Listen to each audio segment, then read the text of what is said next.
বন্ধুরা, তোমাদের সকলকে স্বাগত জানাই আমার চ্যানেল সেভেল টিভিতে। আমার নাম সুজয়, তোমরা সকলে আমাকে জানো।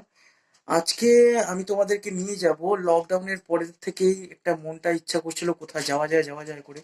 তো আজকে রবিবার, এবং আজকে আমি প্ল্যানিং করলাম যে চলো আমরা আলিপুর জু ভিজিট করি এবং আলিপুর জুতে গিয়ে দেখবো যে সেখানকার কি চেঞ্জেস হয়েছে এই প্যান্ডামিকের ফলে, কি সেফটি মেজার্স নিতে হচ্ছে। তার আগে একটা কথা তোমাদের সকলকে বলে রাখবো যে এই মুহূর্তে ঘর থেকে বাইরে বেরোতে গেলে অবশ্যই মাস্ক সবাই ইউজ করো, আমি ইউজ করবো অবভিয়াসলি। ঠিক আছে, তো চলো দেখা যাক। বন্ধুরা, আমরা আলিপুর চিড়িয়াখানার সামনে চলে এসেছি বা আলিপুর জিওলজিক্যাল পার্কের সামনে চলে এসেছি। তোমরা যদি এই জিওলজিক্যাল গার্ডেন বা জুতে আসো, তো যদি নিজের গাড়ি পার্কিং করতে চাও, ঠিক এর অপোজিটে যেখানে আমাদের তাজ হোটেলটা রয়েছে সেখানে তোমরা পার্কিং করতে পারবে, তার সুবিধা রয়েছে। এবং ঢোকার জায়গাটা এরকম, টিকিটের মূল্য 30 টাকা, এখান থেকেই পাওয়া যাবে, কোনো অনলাইন কাটার দরকার নেই। কয়েকটা টিপস দিয়ে দেবো, এখানে বাইরে বহু দোকান আছে চিপস বা এই সমস্ত কিছু।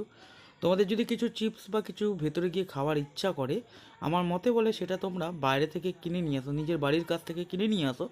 কারণ এই লোকেশানে কিছু কিনতে গেলে প্রচুর এক্সট্রা টাকা দিতে হয় এবং ফুড কোয়ালিটিও অত্যন্ত খারাপ। তবে চিড়িয়াখানার ভেতরে কম মূল্যে বেশ ভালো কিছু খাবার দাবার তোমরা পেতে পারো।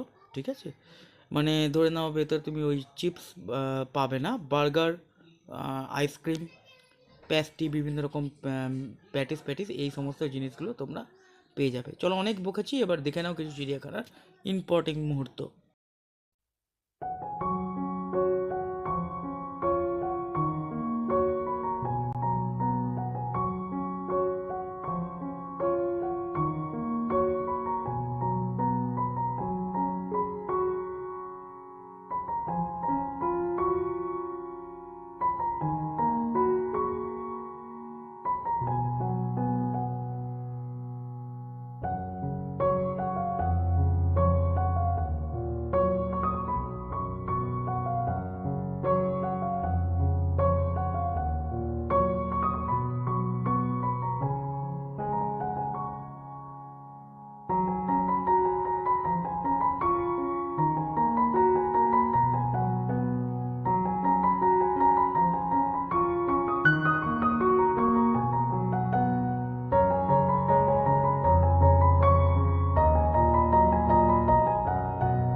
আলিপুর জুয়ের ঠিক অপোজিট সাইডে রয়েছে অ্যাকোরিয়ামসটা বা মাছঘর।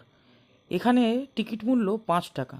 তবে আলিপুর জু দেখতে আসলে আমার মনে হয় প্রত্যেকের একবার অন্তত পক্ষে এই অ্যাকোরিয়ামটা ভিজিট করা উচিত, কারণ এখানে রয়েছে বিভিন্ন সুন্দর প্রজাতির মাছ।